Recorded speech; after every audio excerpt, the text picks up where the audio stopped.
আজ হঠাৎ একটা ছোট্ট প্রজাপতি এসে আমার গায়ে বসে গেল। মনে হলো সে যেন দূর থেকে একটা ছোট ভালোবাসার খবর নিয়ে এসেছে। প্রজাপতিটাকে দেখে আমাদের ভালোবাসার গল্পটা মনে পড়ে গেল।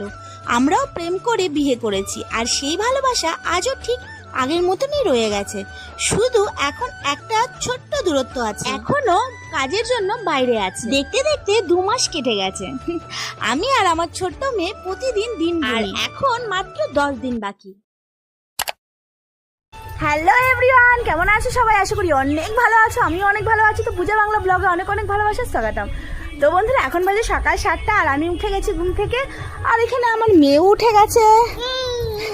আর ওয়েদারটা দেখো, আজকে হালকা হালকা রৌদ্র উঠিয়েছে, কিন্তু সুন্দর আছে। তো যাই হোক, এখন আমি যাব সকালবেলার বাসি কাজ করতে। চা বসিয়ে দিয়ে ভাবলাম চা হতে হতে একটা কাজ সেরে আসি। কাল সারাদিন বৃষ্টি হওয়ার কারণ কাপড়গুলো শুকাতে পারিনি। আজকে একটু রোদ উঠেছে, তাই তাড়াতাড়ি কাপড়গুলো মেলে দিতে চলে আসলাম। এই হালকা রোদটা মিস করতে চাইনি।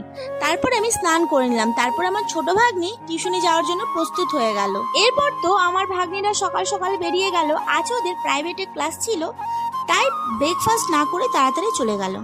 আর দেখো, আজকে কত সুন্দর রৌদ্র উঠিয়েছে, কিন্তু জানি না কখন বৃষ্টি চলে আসতে পারে। হঠাৎ করে বৃষ্টি শুরু হয়ে যায়, আবার হঠাৎ করে রৌদ্র চলে আসে। এদিকে আমার শাশুড়ি মা সকাল সকালই পুজো করতে বসে গেছে। আজ একটু বিশেষভাবে পুজো হচ্ছে, তাই ফল ফুল দিয়ে সুন্দর করে পুজোর আয়োজন করেছেন।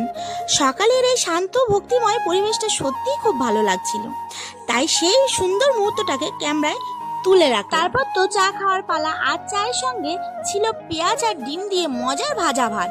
গরম গরম খেয়ে বেশ ভালোই লাগলো। খাওয়ার শেষ করে ভাবলাম মেয়েকে এবার পড়াতে বসাই, কিন্তু কার্টুন দেখতে সে একদমই ব্যস্ত, আর পড়াশোনাই করলো। আর আজ রান্না হচ্ছে একদম ঝাল ঝাল। তারপরে গেছিলাম আমি বাসন মাজতে। আর বলো না, বাসন মাজতে মাজতে এত জোর বৃষ্টি এসে গেছে, আমি ভিজেই গেছিলাম। আর এদিকে দুটো নাইটি শুকাতে দেওয়া হয়েছিল, কিন্তু সেই নাইটিগুলো একদম ভিজে চপচপা।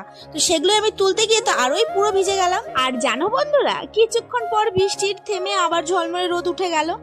আমি ভিজে যাওয়ার জামাটা বদলে একটু বাইরে বেরোলাম। বাইরে এসে দেখি একদিকে রোদের ঝলক, অন্যদিকে বৃষ্টির পরে কি সুন্দর পরিবেশ।